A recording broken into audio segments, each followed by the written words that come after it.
Angel, we are now live, streaming on YouTube, Facebook, and our Facebook group. We're going to be obviously putting this onto our podcast startup chats. Absolutely. Thank you so much for joining me. I'm stoked that you're here. I think I've up a little bit early. I think you were just saying before we went live, I made you put you through hell. So I do apologize. No, that's okay. That's okay. You know, I'm so connected all the time, but it's true that, you know, you try to plan ahead a little bit what's going to happen in the day, but if it doesn't happen, it's okay, and you will know how throughout the conversation today, or you will know why. Well, let's kick this off because, you know, I'm so excited to talk about this whole topic of, you know, startups and that journey and that challenge that we all face, and I think wherever we can sort of get those pearls of wisdom or advice or help or a little bit of inspiration is always going to be a good thing and always help. So but before we maybe sort of dive into what we're going to focus on, which is that whole, you know, pivoting in times of crisis, I think that's a really interesting sort of topic actually, because I've certainly done that in various sort of, you know, degrees, and you know, we can chat about that. So yeah, it'd be interesting seeing your perspective. But before we do, would you mind sort of introducing yourself to the audience, and just giving a bit of a background about, you know, who you are and what you do? Absolutely. So my name is Angel Ribo, and I'm in Dallas, Texas, although I was born close to Barcelona in Spain. Basically one of my favorite cities, by the way. Oh, look Barcelona. at that. Love it. Okay, I thought that you were going to say Dallas, Texas. I've never been. I'd love to go. I'd love to come you to visit. Come. There's lots of great things here happening. So, but anyway, you know, obviously I love Barcelona too. Basically, both corporate CEOs and established entrepreneurs, they hire me to bridge the gap globally for expansion and exposure. The reason why I helped, you know, I use internationalization strategies to accelerate the growth of their companies is because throughout my life, for the last 25 years, I have held more than 1,500 CEOs in 33 different countries. And I was able to do that because actually, let me tell you a secret now that you are actually in the UK. One of the reasons why I'm able to do this is because mom and dad, they put me through an English academy when I was in school, when I was in elementary school. And outside school, I was learning English. And I remember that the summer of 1982, I spent a whole summer in Scarborough, North Yorkshire in the UK, learning English. And I decided I'm not going to speak a word of Spanish for a whole month. And I requested that company to put me actually, obviously, with an English family, but I don't want to have contact with any Spaniard throughout the entire month. So I had actually a Swedish student doing the same thing, learning English in the UK as the same as me. And I only had contact with Swedish people and people from other places, but not with the Spaniards. And that's why I was able to speak English. And then, you know, I started my international career and everything. Something which is also really important is that, you know, as I lived in Latin America for 10 years, my heart and soul is with the kids in need in Latin America. And I started my nonprofit. It's called Wisdom for Kids. I did that 3 years ago. I'm the co-founder and president of Wisdom for Kids. And we help underprivileged kids in Latin America become entrepreneurs using the local resources. That's in a nutshell, you know, who I am and what I do in my life, Ben. No, that sounds amazing. You sound like you've been doing a lot and have a lot on your plate right now. So absolutely, it's always fascinating. And to be honest with you, I'd love to sort of dive more into all of those little, you know, all those elements and those niches to understand more about them. That'd be amazing. But maybe that's for another day. Absolutely. We can be, I mean, obviously, thank you very much for having me, Ben, here. And thank you, everybody listening to us today. I can be with you guys anytime. You just tell me 5 minutes before, and I'll promise to be there. Okay, Ben? Pinky promise. and that never happened, of course. Pinky promise. Pinky. My son does that to me. He makes me do pinky promises. You see? Of course, I told you just 5 minutes, as opposed to the 1 minute today. It's 5 minutes. I mean, this is like 5 times more time ahead. It's wonderful. You'll have to return the favor for me. You'll have to do the same for me one day. No. Of course, obviously, I'm giving Ben a hard time just because he's this kind of guy that he takes you know, jokes and being hard on him as lightly as I do. So it's a pleasure to be with someone in life that doesn't take everything judgmentally, which we unfortunately tend to do. And you know, that's actually one of the challenges of the startup entrepreneurs as well. Yeah, it's very true, isn't it? You've got to be so adaptable and level-headed, quite cool and calm under pressure, and not letting things not getting too hyped or too upset either way, because it's a journey. It's not a sprint, isn't it? So you've got to keep an eye on that bigger picture. So Absolutely. And keep moving forward. That's the key. Keep moving forward. So let's dive into the whole sort of topic of pivoting. As we know, sometimes, a startup and an established business has to pivot. I mean, we've seen a lot of established businesses have to pivot in this time of, the COVID-19 and all the rest of it, particularly when, a business stream suddenly was closed off. A lot of brands had to sort of pivot towards more direct consumer sales rather than B2B sales. But certainly within that pre-launch phase and starting a startup, that can happen too. I know it's actually happened to us recently with one of our product launches. And without going into that, but I think it's a challenge that we face at various levels. And I guess thinking within that pre-launch phase, one of my thinkings is it sometimes best to pivot before you launch, if it's abundantly clear that you should, or sometimes is it better just to launch, test the market, and then pivot?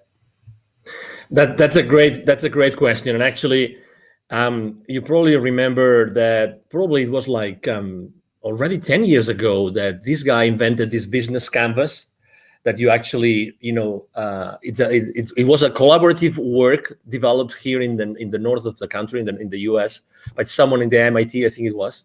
The reason why I'm mentioning this is because we tend to forget that the buck, right, the dollar, the money starts with sales. And we are so hard on ourselves, going back to what I was saying about being judgmental, we are so hard on ourselves that we try to do everything else look perfect before we even talk to potential clients. Obviously, everybody in the startup world talks about the minimum viable product or minimum viable service, all these kind of things.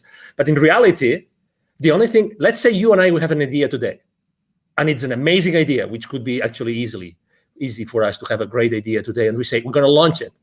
You know what we need to launch it? Okay, we commit that between now and 24 hours, you talk to 5 potential clients in the UK, you talk to 5 potential clients in Texas. We have 10, let's say only 50% of them show up. We already have market feedback. So I think I'm responding to your question. I'm a big proponent of, if you eventually have to launch something into the market, why don't you start talking to the market? And it doesn't have to be perfect. You have friends, you have former colleagues, you have relatives, you have neighbors, you name it. You go to a store, you go to a coffee shop, you talk to the guy which is serving you, the bartender. You can even ask that person for their feedback about what you want to launch. So to your question, my main business mantra is take imperfect action now. That's me. That's my clients. Take imperfect action now. So definitely, I would reach out to the market first, and then I would start strategizing about what's the best way I can launch or pre-launch my product or my service or my company or my venture. But definitely, I mean, I have seen so many people wasting so many hours, so many days, so many months perfecting something before even talking to someone in the market to see if that would fly or not. So that's definitely my response to that. No, it's very true. I think within a good pre-launch phase, speaking to the audience is absolutely critical, because like you said, too much time can be wasted on tech development, and your whole bubble of one, an opinion of one is always dangerous, as they say. So I think there's no doubt. But it's interesting, as talking about the pivoting challenges. We faced a technical challenge, for example, and I was thinking about, I wonder if you could sort of categorize those problems, whether they're it's the challenge of or the wanting to pivot because of technical challenges, and you realize that initial angle is closed off to you. For example, you need to feed in, you need something with you're relying on a third party, and then suddenly they cut off their service, and your whole product roadmap was and the USP was around this collaboration. So you're relying on a third party, and then suddenly they pull the rug from under your wheels. when that happens, clearly you need to pivot because you can't really launch to market without it. But I think one of the mistakes, and that's something that's we've recently found. So we're having to do a slight pivots in terms of our launch, one of our products that we're releasing, in terms of just realigning some of those core elements. Interestingly, we had and it's still ongoing, is another product launch which started way back when, and that was my thing. And I think I made those exact same mistakes that you talk about, and you shouldn't make, which is, it's got to be perfect. It's got to be perfect. Just one more thing. Can we just do this feature? And then suddenly it becomes like a monster. And I think that has been a huge frustration for me, certainly, is not getting something out of the door. So it's interesting, isn't it? The pivoting can come for different reasons. But you see what? I mean, this is how I typically don't curse on podcast interviews, but I don't know if I'm allowed to do it today. But we get so sidetracked by perfection, and you just described the perfection sidetrack. That you wanted to do this additional feature, this additional thing that would make this offer like magnificent, like extraordinary, it's spectacular, right? But suddenly you get so into the trenches of that thing, But in reality, guess what? And I've seen that last year. I saw that with many technologies and many providers saying, we're not sure if we're going to be around for a long time. But guess what? The difference between the technologies that I kept on working with or the others that don't, because maybe they were scaling down, downsizing, whatever, is the attitude of the customer service people, the support people. So even if their product wasn't perfect, I stuck with them because their customer service, the attitude of the support team was flawless. They were really genuine human beings that were there to serve me. When someone is really acting from within, being really present and saying, hey, this is what we have. This is what we got. We know that you are going through challenges. We are also going through challenges. I'm going to spend probably, it's going to take for me 3-4 times longer to respond to your ticket, but I'm still going to be here, and I apologize ahead of time. So setting up expectations, Ben, is so important. It's so important. I'd rather work with someone who has a not so, let's say, mature technology, or not such a comprehensive technology or service, but their relationship with me is so human, is so empathetic, because I really value that, and I'm going to connect with that person much more in depth. It's so interesting, isn't it? Because ultimately we start talking about the whole branding element of a business, of a startup, of an entity. What are the core values of that business? How does it want to interact and engage with its customers and clients on board? And I think we then start sort of diving into that world of the community, building a community, and whether that's, I guess, having a really good call center or team that respond to tickets and problems, or even I've seen really interesting communities built up on like Facebook groups where startups are really engaged with their communities. And I think having that authenticity and that dialogue, that's the key, isn't it? Like you touched on, it's that dialogue to say, hey, Angel, we're working on it. This is our tech roadmap. This is what we're working on. We're struggling. We're trying to get things off the ground. We're bootstrapping it, or whatever it is. And then you can feel, more of a passion towards that brand and company, and see the face behind it. Yeah.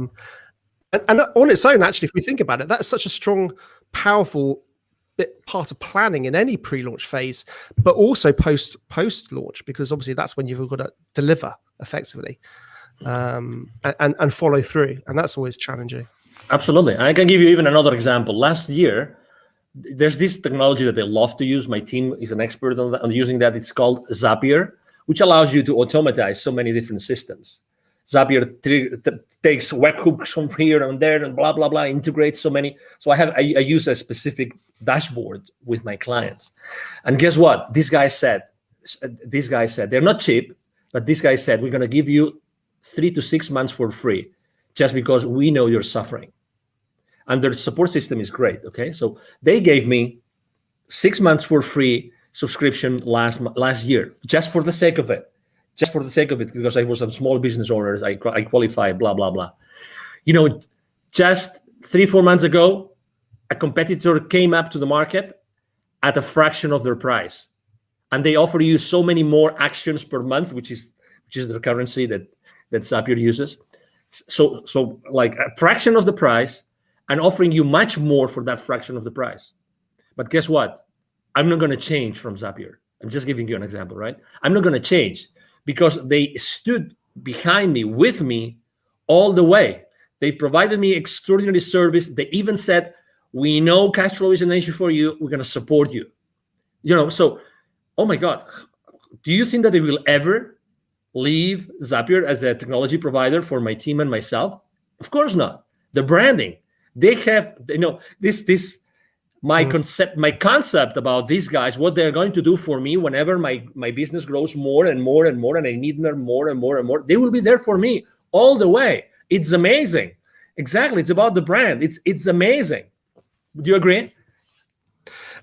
100%. And it's interesting, isn't it? Because I guess if you've got that strong narrative, that strong brand, that's good, that story that people buy into, if you do have to pivot, then it's much easier to bring them with you, because I guess you can again have that honesty and say, hey, listen, we're having to realign our business model. We're having to do this. Come with us. And when that pivoting moment does come, I'm guessing that's a lot easier. Yeah, it is because again, you trust them. You have already developed that relationship. It's all about expectations, Ben. I mean, really setting up the right expectations is so important at all levels. We tend to, there's a concept I use both when I coach personally the CEOs and when I work with in business, when I'm doing business consulting, which is a secret contract. And think about it. This concept of secret contract is just brilliant. With every single person that you have a relationship with, Ben, and everybody listening to us, with every person that you have a relationship, there's a lot of things that you've never shared with that person, but you expect from them. You've never spoken about those things, but you expect from these people a certain things. And the other way around. You've never talked about that with them, or they never talked about that with you, but they expect things from you. And that even happens with your business, with your family, with your partner, with your life partner, with your kids, with your father, mother, with your siblings. There's always those things that you expect from them, but you've probably never asked them or talked with them about them. That's why setting expectations is so important in the journey of an entrepreneur, of a startup CEO. Setting the right expectations with everybody, with all your stakeholders, is so important.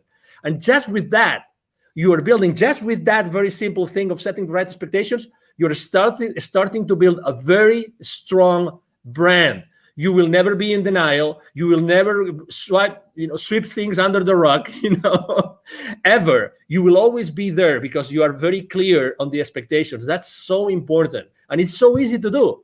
But in reality, we don't do it. No, it's interesting, and I think you hit the nail on the head, because it also is very similar to just old ways of doing business well. We're talking about digital businesses, online businesses, and all the rest, but it's about doing business well, and it's always been the case. Whenever you're dealing with a client, setting expectations, whether it's timeframes or what you can achieve by when, and being realistic with that rather than over promising. If you can set a realistic expectations and actually over deliver and things like that, it's just simple things, isn't it? But I think what we need to what we need to start thinking about, I guess, as startup founders and all the rest of it, is how we set those expectations in a digital format to the masses, if that makes sense. How do we communicate that? And that might be simple as just, I guess, creating a Facebook group about your business and start talking about it, and then setting those expectations. It's interesting, actually. I've started to sort of observe the technology side of. By the way, I don't want this to get into some crypto sort of video here, because there's plenty of those out there. But it's interesting the technologies behind it, and some of those guys who are leading those technologies. and the way that they build community, and the way that they engage and constantly keep their audience who are interested updated. The one that springs to mind, if I'm honest, is probably the I'm gonna forget his name. The Cardano founder, Charles Hodgkinson, something like that. I can't remember off the top of my head. And he's constantly sort of talking about Cardano and what they're doing and all the rest of it. And that's when you just think about it for, I guess, your own business or your own startup it's interesting lessons that you can possibly take for yourself post-launch, but equally, I think pre-launch, and start getting a bit of hype behind it before you even go live potentially. When should a business, I guess, not pivot? That's an interesting question. Can businesses pivot too soon? I think that the market speaks. I think that the most important thing is to see if the market is actually moving, is shifting, if the market is asking for different things or not, if the market is still willing to pay for the same products and services or not. That's the question. It's not about us. It's about the market. It's about, is there a new market being created? Is there a new community being created they're going to want specific things? So that's the question. I think that you have to really put the thermometer in the market. You have to have those conversations, those imperfect conversations with your potential clients, and see, hey, will you keep on paying for this? Do you still feel the value?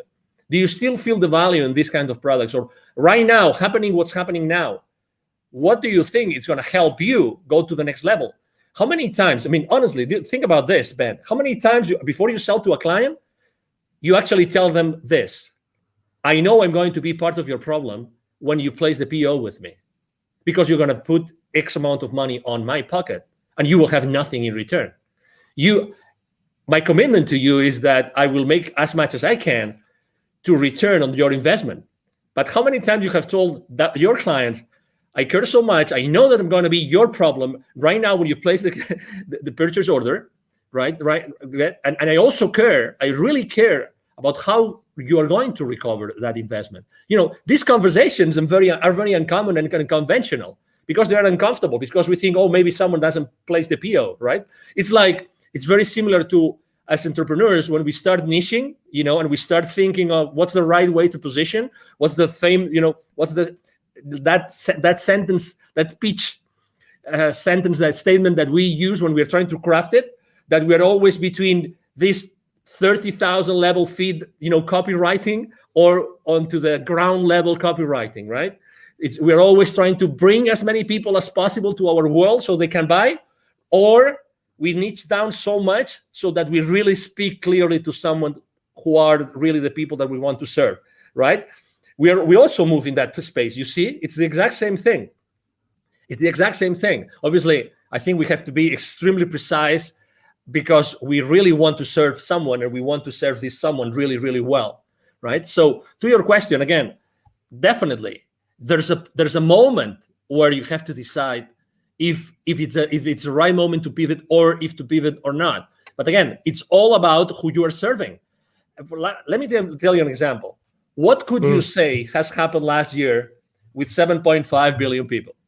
If there is one factor that had all 7.5 billion at some point, it's fear. Okay. I'm not talking about politics. Okay. I'm just saying what it is. There's never been more fear in the planet like last year. Okay. And maybe it continues this year for whatever reason. Okay. I have been building bridges. You are a public figure. I'm a public figure. We're here to build bridges. We're not here to fracture the society. We're here to actually help everybody come together, get together, and make this world a better place. That's why you're doing what you're doing. 100%. That's what I'm doing. Exactly. Right. So, but still, if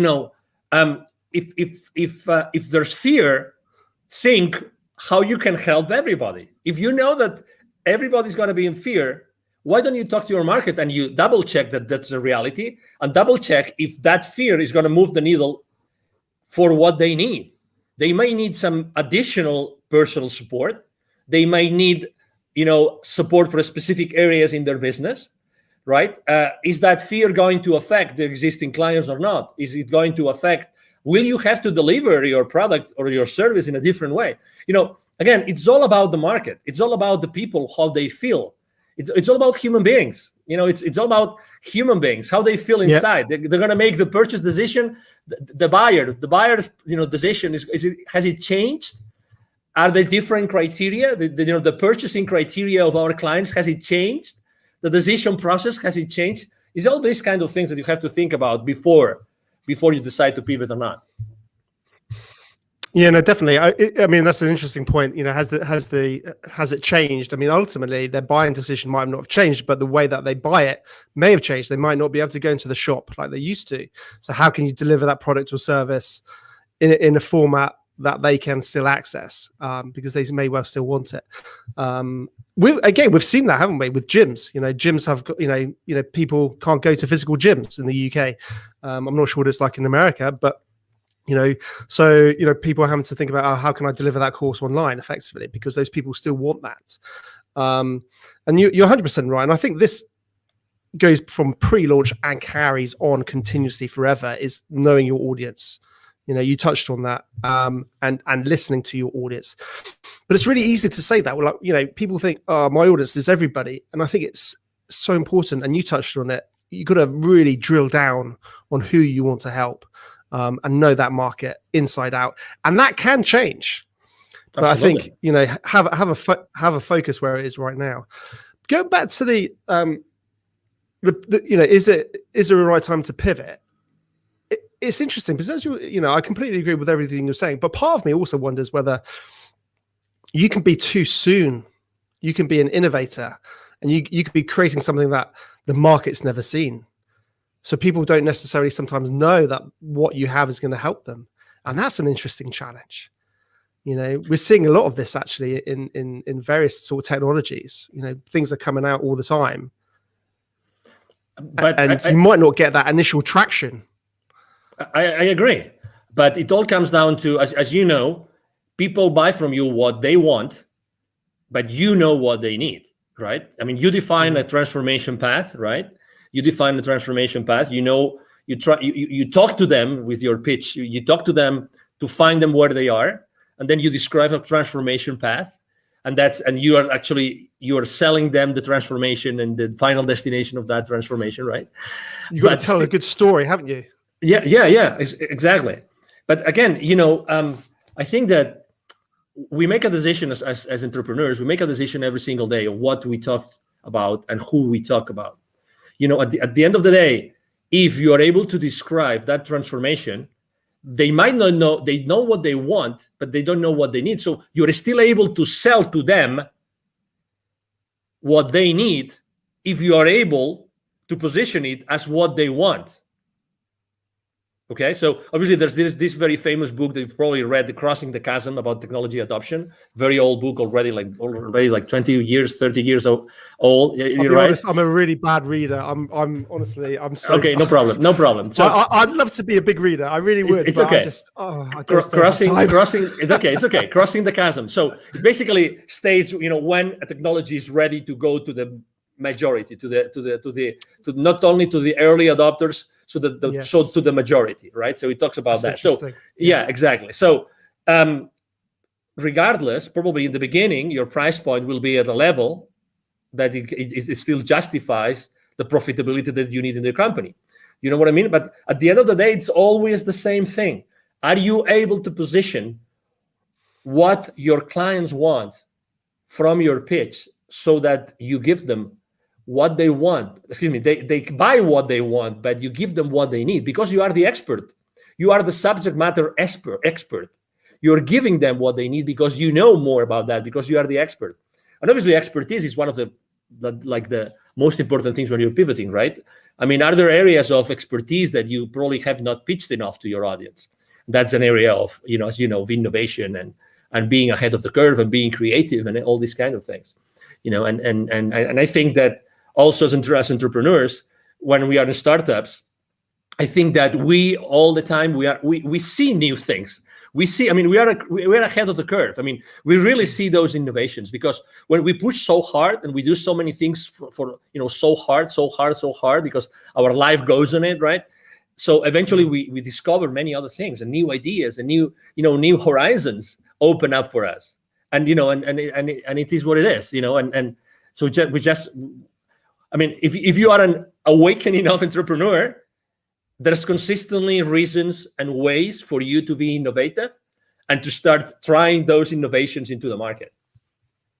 No, definitely. I think like any good entrepreneur, they're constantly looking at the world in a different way. I call it my invisible radar. It's this.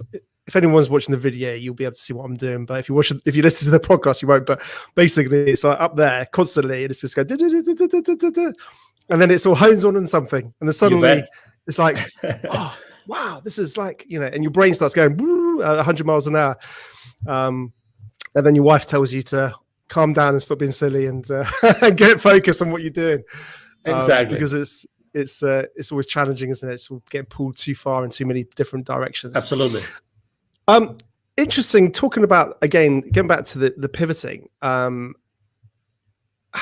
think when somebody needs to pivot, having a good personal brand makes it a lot easier to pivot. And I think sometimes lots of business owners don't really focus on their personal brands. What's your sort of thoughts around that? Well, I think there's two. This is a two-way street, right? Because you want to have a very strong personal brand, but at the same time, you don't want to be the main constraint on your business, right? So you have to be careful, okay? Because you obviously want to have a whole, system, people that will support you in delivering all that, okay? So the personal brand is very important, but also make sure that in the delivery of your products and services, you are not a constraint. So that's the number one thing. Do I believe in like having a very strong personal brand? Absolutely. And it's much easier to build than what people think. I'm blessed enough to have been invited to your podcast, Ben, today, and I have probably 3 or 4 more today. I'm there's a lot of people reaching out to me, and I'm really extremely blessed that happens. But it's relatively easy just to give. I mean, I'm giving just some nuggets that people might like or might not, but it's being present. It's spending 30 minutes, 45 minutes, 1 hour, adding value to someone's audience, and by doing this, you are actually building my brand. I'm building my brand right now, thanks to you. I'm grateful to you and to your audience. And again, people think that branding is this big, massive monster that we've never seen their face, right? But it's so difficult, and only large corporations can actually build your brands. Not at all. Just answering an email on the chat on LinkedIn, you're building your brand. Let me give you another example. 100%.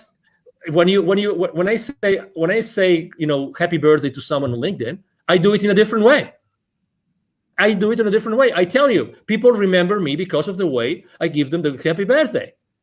And it's so simple. And the same thing when they change positions in their companies. I do it in a different way. Guess what? You don't need anything. If you're starting small and then you want to scale up in the future, guess what? You can start doing this right now. Be yourself. Don't be afraid of yourself. It's very true what Tony Robbins says in his events, which is, what we are fearful of as human beings is of our potential, is of how powerful we are. It's not of our flaws.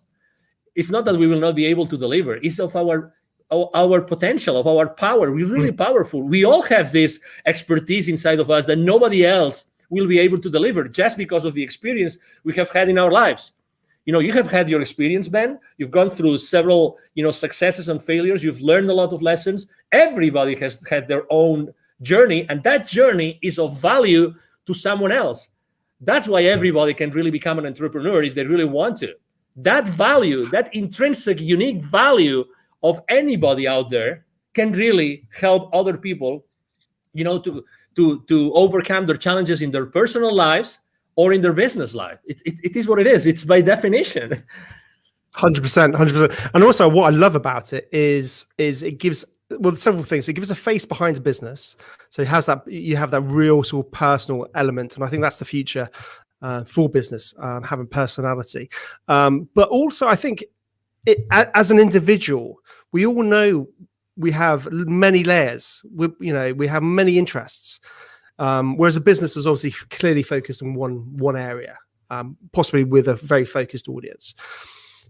But with a personal brand, people, you're able to express more of your interests. You're able to express more of your fascinations and your other hobbies and other, businesses. So I think certainly if you do need to pivot, it's much easier to do so, and because people believe and buy into you, not that particular product or service. I think that's something very, very interesting.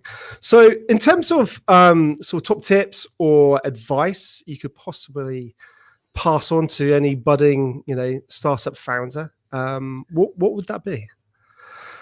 Well, I said it before briefly, but it's definitely, I think that's, honestly, I think this is at least 50% of the success, of the secret to success for any entrepreneur right now, which is take imperfect action now. Take imperfect action now. Expose yourself. Whatever you want to do, start doing it right now, immediately. Start talking to potential clients, to potential partners, to potential collaborators, to potential allies immediately. Take imperfect action now. Don't wait. There's never going to be a perfect time for you to become an entrepreneur. Never. So why don't you start doing it now? You don't really need much. Honestly, you don't really need much. Really. I mean, what did they say? Yesterday's the worst day, today's the best day, or something like that. I probably got that completely wrong. No, yesterday was the best day. Today, I can't remember. I'm just probably making something up. No, that's okay. But it's a matter of, hey, take imperfect action now. And then as soon as you start making steps, taking those steps, as soon as you start doing that, you will start seeing the forest. You will start seeing this works, it doesn't work, this could work, this couldn't. You start seeing the rest of it. But you have to start making those steps. You know what I mean? So definitely. Exactly. So be humble enough to do that. Definitely. And just out of interest, on a side note, Angel, what's the sort of whole startup scene like in Dallas, and in your hometown? What's business like there? Well, I have to say, first of all, it has changed and improved a lot. Dallas used not to be the startup hub that it is today. I've been very involved with the startup community here. Actually, last year, it's so funny. Last year, I gave 2 different webinars to the startup community here, and the title of both webinars were Pivoting in Times of Crisis. both of them. So there's a very strong community for startups here, very strong. That particular accelerator I gave the webinars to, it's called The Deck, but there's many accelerators. The mayor of Dallas himself, he has said many times on the stage, he wants to become a very stronghold, important stronghold of the startup community in the country. And there's a lot of, angel investors community and family offices. And this, it's really a great place to be an entrepreneur and to start up your business. I'm very involved with the Startup Week here and with the Startup Weekends. I've been the jury for a few Startup Weekends as well. So, it's a great place to be, definitely. I would encourage anybody that would like to maybe try and come to the US. This is a great place to be. Fantastic. And am I right in thinking a lot of people are moving out from California and Silicon Valley to Dallas? Totally. Is that right? Yeah, it's true. Actually, large corporations, even before the pandemic started large corporations from California started to relocate here. And right now it's massive. It's massive, the amount of people that are moving from California and many other states to Dallas, to Texas, North Texas, because Dallas is strategically positioned. You don't think about it, but Texas is a huge state. We will never run out of space. That's the beauty. We will never run out of space. And we don't have a state income tax, which is great. And also, the property prices are pretty reasonable. So yeah, it's a great place to be. Ben, you should start making your luggage here. Come on. Well, I've got a wife and 2 kids to sort of bring in tow. So great school systems here. Great school system. Oh, fantastic. Well, absolutely. You know what? We can have this conversation aside, Ben. Well, it'd be great one day, definitely. I think in my dream one day, I really want to make sure I get to meet, like you in the real world, and all my guests, because I think it's it's very easy for us to just do it virtually, and that's fantastic. But I think if we can actually try and do that, like down the pub and have a beer, that's where, relationships can get built and go further. And I think, digital and what we can do now is amazing. But I think if we can get that, carry on with that social element into the real world, I think it gets even more powerful. Yeah, no, definitely. So one day I will get over to Texas, and come and say hello. So no doubt, I'd love to come and say hello. Awesome. Please do. Brilliant. Well, Angel, listen, thank you so much for joining me. It's been a real pleasure. Fascinating to chat about pivoting and some of the challenges and all the rest of it. And you take care and have a great day. And you too. Thank you very much. And if I may, just to tell people how they can find me. Absolutely. Okay, so again, my name is Angel Ribo. Last name is R-I-B as in boy O, R-I-B as in boy O, B as in boy O. The easiest way to reach out to me is to send me an email to angel as in heaven, angel@angelribo.com. Okay. Thank you very much. Really, Ben, it's been a pleasure to be here. And thank you everybody that has been listening and watching to us today. 100%. I'll put all your links in all the show notes and all the rest.